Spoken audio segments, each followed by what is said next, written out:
KCC se transforme, KCC se métamorphose, KCC se modernise, KCC se construit. Et le constat est fait dès l'arrivée.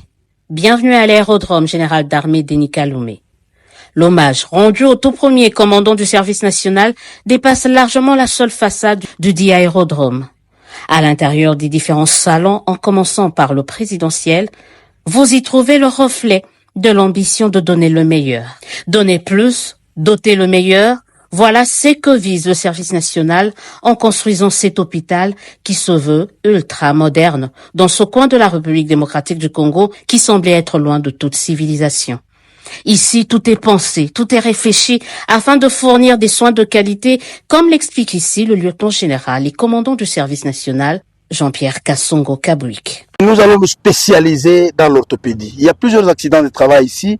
Nous avons des bâtisseurs, les gens se fracturent, les gens se blessent, ainsi de suite. Ce sont les travaux manuels intenses. Mais aussi, nous disons, nous voudrions donner la chance à ceux de nos compatriotes qui servent sous le drapeau, qui ont été blessés sur le champ de bataille.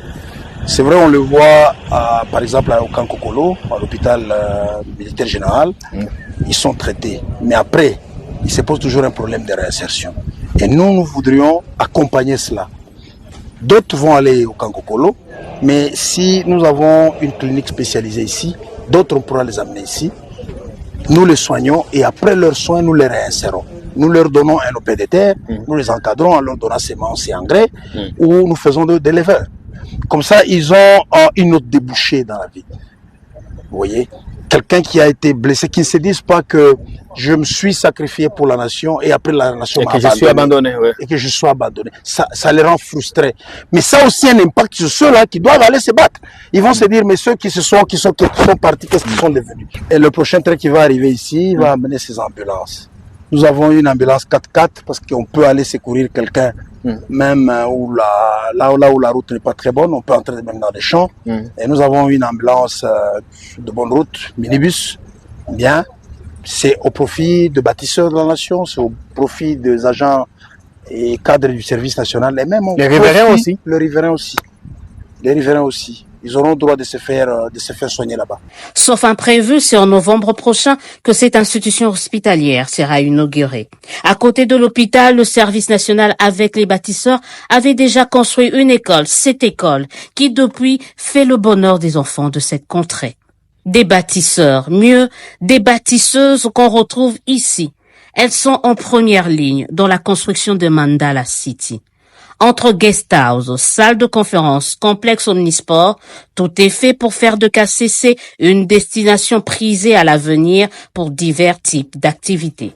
L'idée c'est que Kanyama KCC soit un lieu qui attire les gens. Les gens qui veulent se lancer dans l'agriculture, dans l'élevage, dans l'encadrement des jeunes, qui veulent s'inspirer ou qui veulent venir pour l'échange d'expériences. Nous avons à profiter de l'expérience des autres. Ils ont aussi à profiter de notre expérience dans tout ce que nous sommes en train de faire. Et donc, il faut créer les conditions idéales, les bonnes conditions de vie. C'est aussi une possibilité pour nous d'inviter les gouvernements, par exemple, à venir tenir une réunion du Conseil des ministres ici, où la question de l'agriculture va être inscrite à l'ordre du jour. On parle, on lit la théorie à la pratique. On fait voir au gouvernement de la République le travail qui est fait, les avantages de faire ce que nous sommes en train de faire, les difficultés. Ils comprendront mieux s'ils sont sur place avec nous. On peut envisager de faire une conférence agricole où les partenaires étatiques et privés vont se retrouver autour d'une table.